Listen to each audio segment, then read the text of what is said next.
Welcome to Becoming Your Own BFF with host Randy Havison. Let's agree that life gives us hurdles, but how often do we turn those hurdles into walls? Randy will give you strategies to break down the walls and clear the hurdles that are in your way. The goal of the show is to help you find happiness and joy at levels you didn't even know existed. Becoming Your Own BFF starts now. Hello and welcome back. It is awesome to have you here. Welcome to the show. I hope you get as much out of listening to this as I get out of doing it. I just get such a kick out of this. It's so much fun for me. I took my dog for a walk before I did this and kind of got my thoughts together, although I'm realizing that maybe I should walk the dog after a show, but that's okay. Because you know what? It's about imperfect, and he needed to go for a walk, and I needed to get out and clear my mind. So it's all good. And what I came up with and what I want to talk about today, because this has just been something that has come up over the last few days, over and over and over and over and over. And I want to talk about it. And that is the words we use. Words are powerful. Words have so much meaning to them, and how we use them can make a huge difference in how we relate to others, how others relate to us, how we're seen in the world. A great example of, powerful words, the difference between love and hate, using those words, I love you versus I hate you, have two completely different meanings. I mean, those are words that we can definitely see clearly how they have entirely different meanings.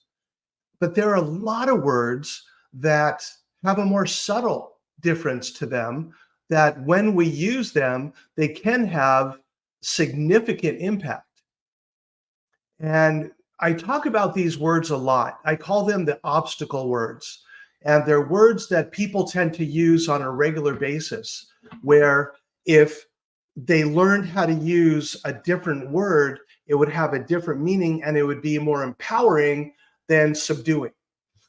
And as I keep talking about the difference between ego and self-esteem, ego is all about, oh my God, what are other people going to think? I need to put on a smile. I need to put on an act for everybody else. Self-esteem is, what other people think of me is none of my business. I'm really happy with who I am and where I fit in the world, and I don't need other people's approval to tell me that I'm okay. So there are ego words and self-esteem words.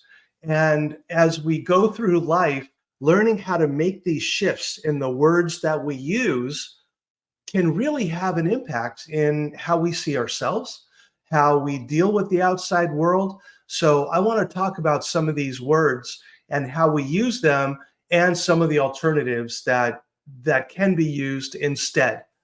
So the number one word, and another thing that I talk about a lot in my book and what I help people with in coaching, is that life will give us hurdles. I believe that life gives us hurdles. It happens all the time.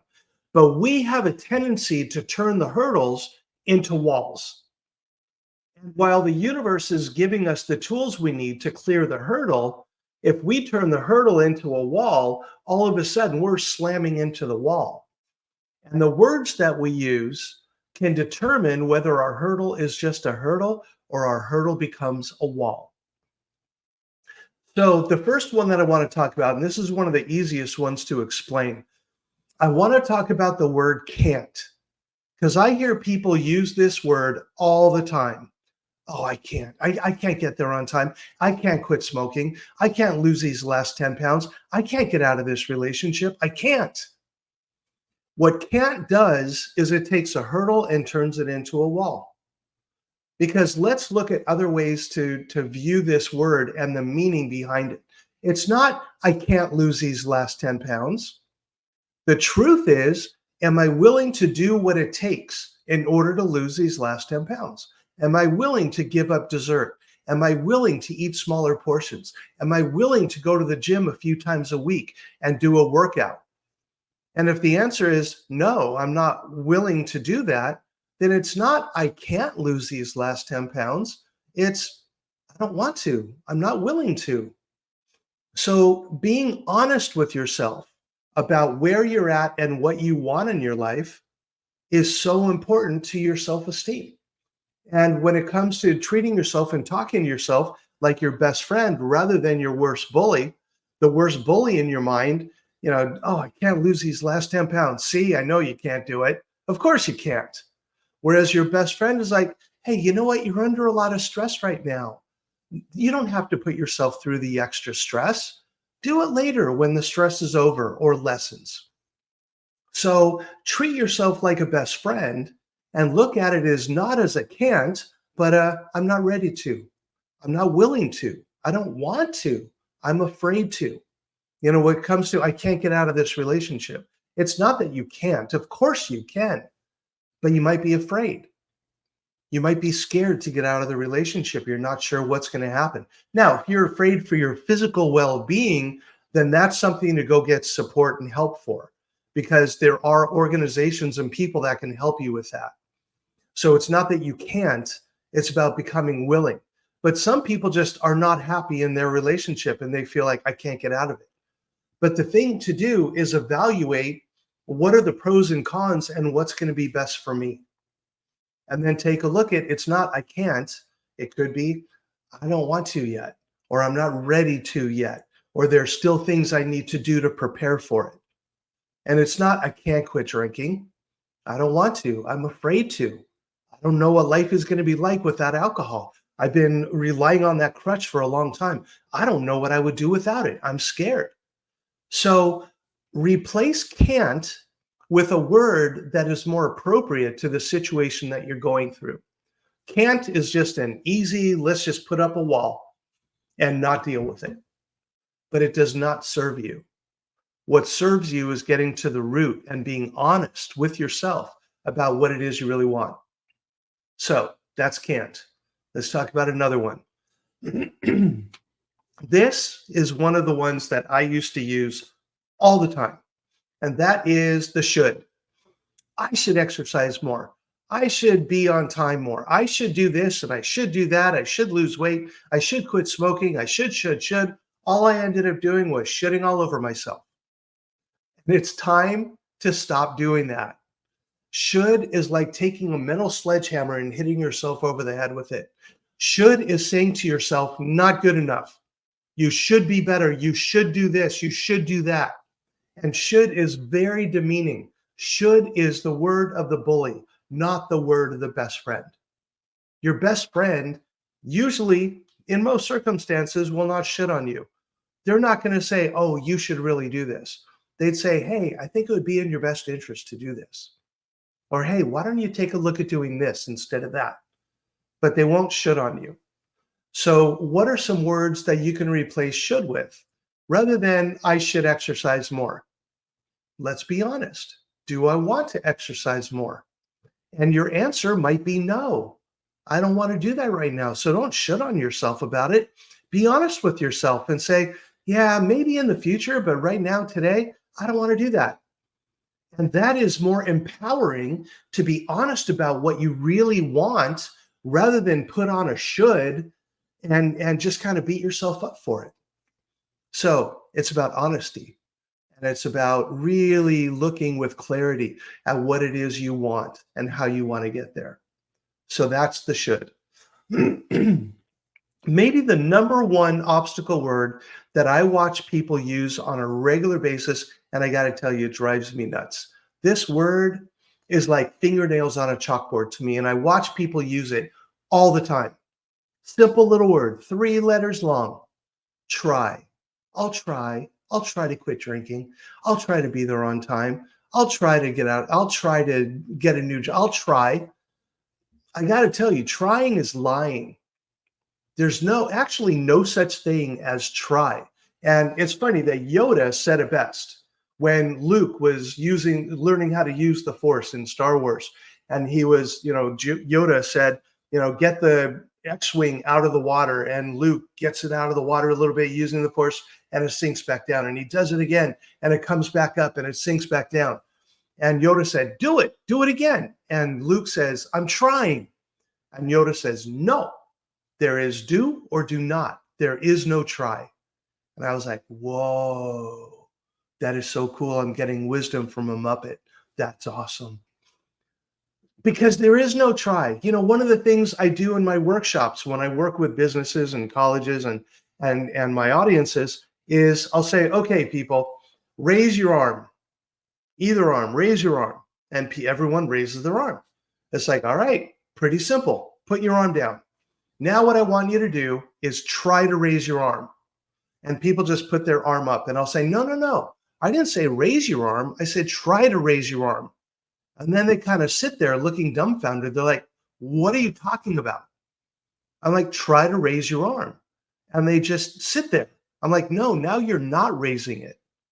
And they look at me like, what do you want me to do? Because here's the thing. You can raise your arm or not raise your arm, but there's no such thing as trying to raise your arm. You either do it or you don't. So let's look at that word, try, and take it out of your vocabulary, and let's see what some alternatives are. The number one alternative that I like to suggest for try is do your best. I'm going to try to quit smoking. Okay, you know what? Rather than trying to quit smoking, why don't you do the very best you can to quit? And do you see how there's a shift in which word you use, which words you use? One of them is try. I'll try. It's kind of coming from a weak place, but I'm going to do my best. Comes from a place of strength.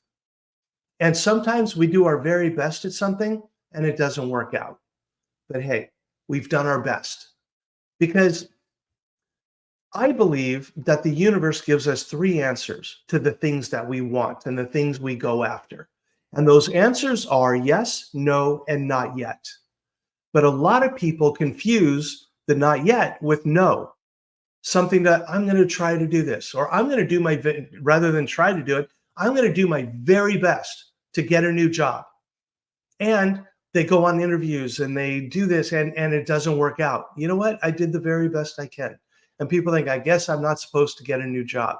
But you know what? Keep putting yourself out there. Keep looking. You just haven't found the right one yet. But sooner or later, that right one will come along for you. So your no, it was not a no, it was a not yet. So look for your not yets, give yourself a break with the no's, and let's start getting rid of the tries and look for that alternative. I'm going to do my best. It's not, I'll try to be there on time. It's so funny. I used to work on college campuses, and some of the students, I'd say, okay, the meeting starts at 4. And they're like, okay, I'll try to be there at 4. Pretty much every single time, any student that would say, I'll try to be there on time, was inevitably late. Those who said 4 o'clock, okay, I'll be there, they most likely were there on time. But as soon as people start putting that try in there, it's like not taking 100% responsibility for what's going on. I'll try. I might be there. I'll try. So part of self-esteem also is taking responsibility for the things that you have going on. And it's not trying to be there on time. You're a part of this group, be there on time. And if you're not, you need to text someone or call someone and let them know what the delay is and that you'll be there in 5 minutes, 10 minutes, 20, whatever it is. It's owning it and taking responsibility for it. Because self-esteem is about owning every aspect of self, the good, the bad, and the ugly. And you know what? It's actually pretty rewarding. So no more try. Look for alternatives. Another one I like to talk about is if only. If only is such an obstacle phrase. Oh, if only I had a better job, I'd be happy. If only I had more money, I'd be happy. If only I was in a relationship, my life would be complete. No, not if only. If only puts your happiness and the things you want out there. So rather than if only I was in a relationship, I'd be happy. How about develop a better relationship with yourself? There's a novel idea. Have that relationship with yourself. If only I had more money, I'd be happy. I know a lot of people who have a lot of money. I know people who live in Beverly Hills.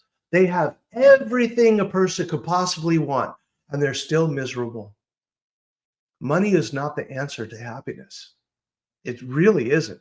I know people who don't have money and they're happier than some of the people I know who do have money. So when you're looking for those things, thinking that that's going to make you happy, that's going to make things better. Whatever's going to make you happy, whatever's going to make you better is inside of yourself. It is nowhere outside of you. So let's start looking at the if onlys and start putting our happiness more in the present rather than in the future. And I guarantee you will be happier. And if you find that you're one of those if only people, here's a solution to it as well. Rather than, or let's do this. Every time you look outside of yourself for something that you want in order to be happier or healthier or whatever it is, I want you instead to find one thing in your life that you have to be grateful for and focus on that rather than, oh, if only I had a bigger house. How about being grateful that you have a roof over your house today? Oh, if I had more money, I'd be able to go on a vacation.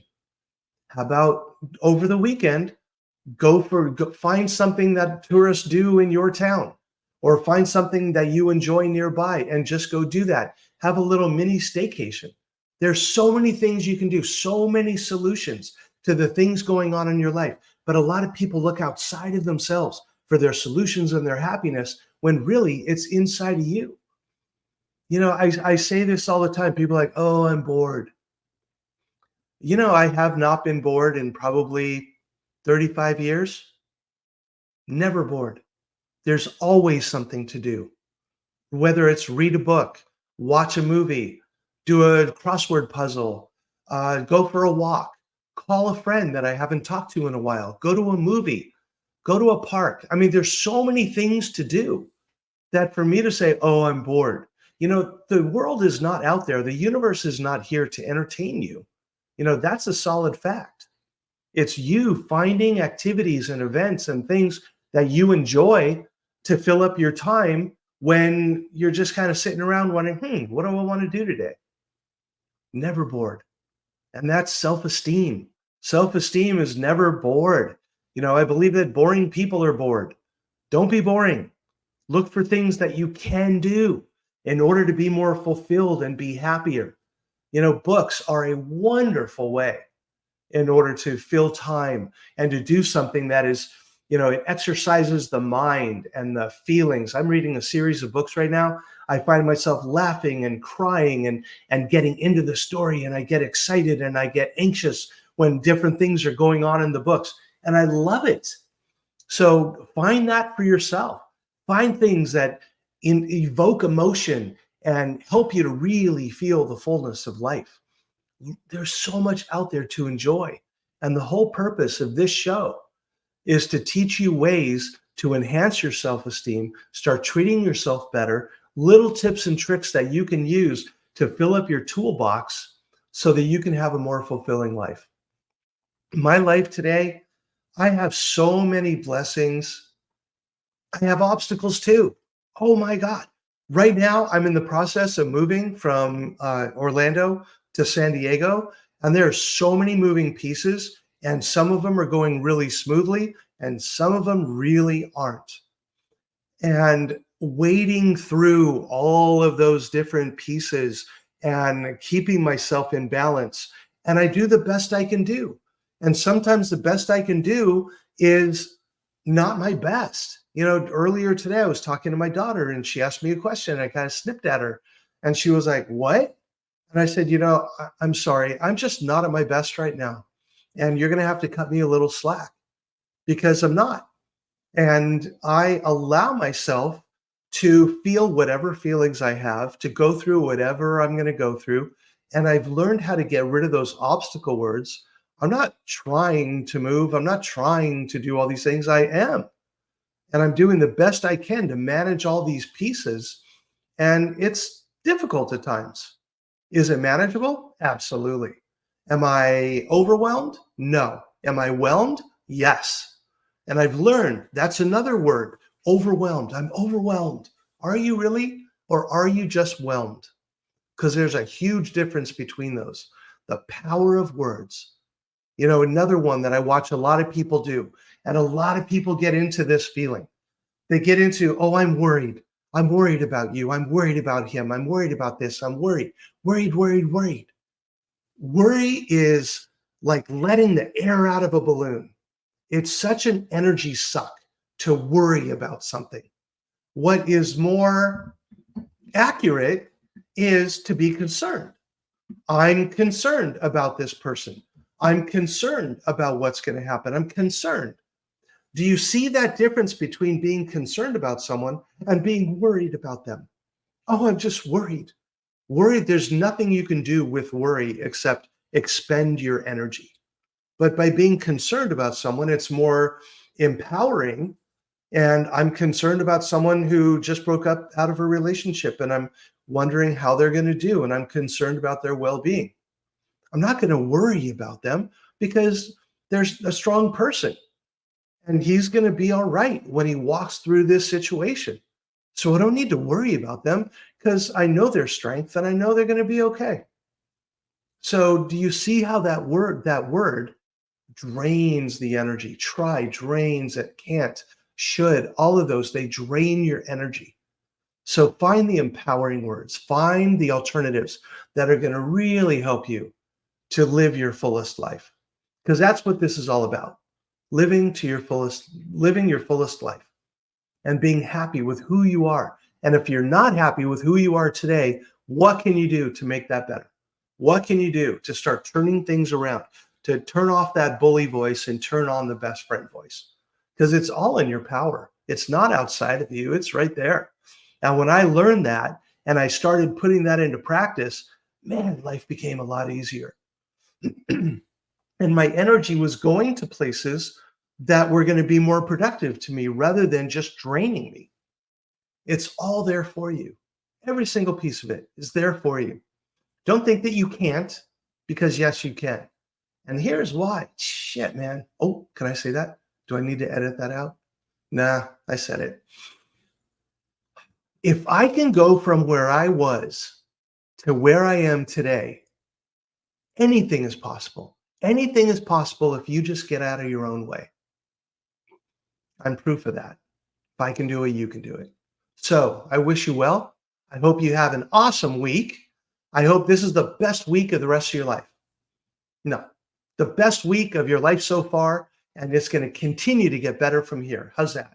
Yeah, because it just keeps getting better. This whole living with gratitude and finding your joy and doing things that make you happy, it's pretty awesome. And yeah, there's work that needs to be done too, but make it fun.